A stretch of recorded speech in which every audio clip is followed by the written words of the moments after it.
Hello guys, welcome to AKSDS channel. இந்த வீடியோவில் நம்ம என்ன பார்க்க போகிறோம் பார்த்தீங்கன்னா, உங்களுக்கே தெரியாமல் இருக்கிற ஐஃபோன் ட்ரிக்ஸ் தான் பார்க்க போகிறோம். வாங்க ஒரு வீடியோக்குள்ளே போகலாம். இப்போ ஒருத்தவங்க உங்களுக்கு கால் பண்ணுறாங்க அப்படின்னா யூஸ்ஃபுல்லாக நம்ம மொபைல் வைப்ரேட் ஆகும். இப்படி வைப்ரேட் ஆகிறதே நம்ம கஸ்டமைஸ் பண்ணி வைக்கலாம்னா புதுசாக தானே இருக்குது. வாங்க பார்க்கலாம் அது எப்படின்னு. இப்போ நீங்கள் யாருக்கு வைப்ரேஷன் கஸ்டமைஸ் பண்ணி வைக்கணுமோ அவங்க கான்டாக்ட் உள்ளே போயிட்டீங்கன்னா மேலே எடிட்டுங்கிற ஆப்ஷன் இருக்கும். அந்த ஆப்ஷன் உள்ளே போனீங்கன்னா ரிங்டோன் ஆப்ஷன் கிளிக் பண்ணதுக்கப்புறம் உள்ளே போனீங்கன்னா ஆப்டிக்ஸ்னு ஒரு ஆப்ஷன் இருக்கும். அதில் உள்ளே போய் நீங்கள் கீழே ஸ்க்ரோல் பண்ணும்போது கிரியேட் நியூ கஸ்டம் வைப்ரேஷன் இருக்கும். அதை உள்ளே போனீங்கன்னா நீங்கள் உங்களுக்கு பிடிச்சமான வைப்ரேஷன் கிரியேட் பண்ணி செட் பண்ணிக்கலாம். இப்போ நீங்கள் ஒரு பேஜை ஃபோட்டோ எடுக்கிறீங்க அப்படின்னா அந்த பேஜில் உள்ள டெக்ஸ்ட்டை மட்டும் நம்மளால் தனியாக காப்பி பண்ணி ஷேர் பண்ணிக்க முடியும்.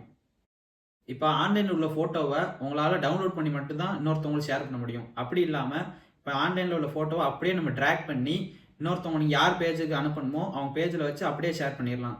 இது மட்டும் இல்லை, நீங்கள் ஒரு ஃபோட்டோ மட்டும் இல்லை 4-5 ஃபோட்டோவை ஒரே டைமில் செலக்ட் பண்ணி அப்படியே ட்ராக் பண்ணி நீங்கள் ஷேர் பண்ணிக்கலாம். ஐஃபோனில் ரீச்சபிலிட்டின்னு ஒரு ஆப்ஷன் இருக்குது. அது வேறு ஒன்றும் இல்லை.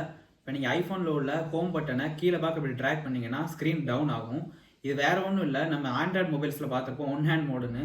அதனால அதே மாதிரி தான் இதுவும். அந்த ஆப்ஷன் நம்ம கிளிக் பண்ணுறதுனால ஒன் ஹேண்டில் நம்ம ஃபோனை யூஸ் பண்ணுறதுக்கு ஈஸியாக இருக்கும். அடுத்த வீடியோவில் இன்னொரு ப்ராடக்டோட மீண்டும் சந்திப்போம்.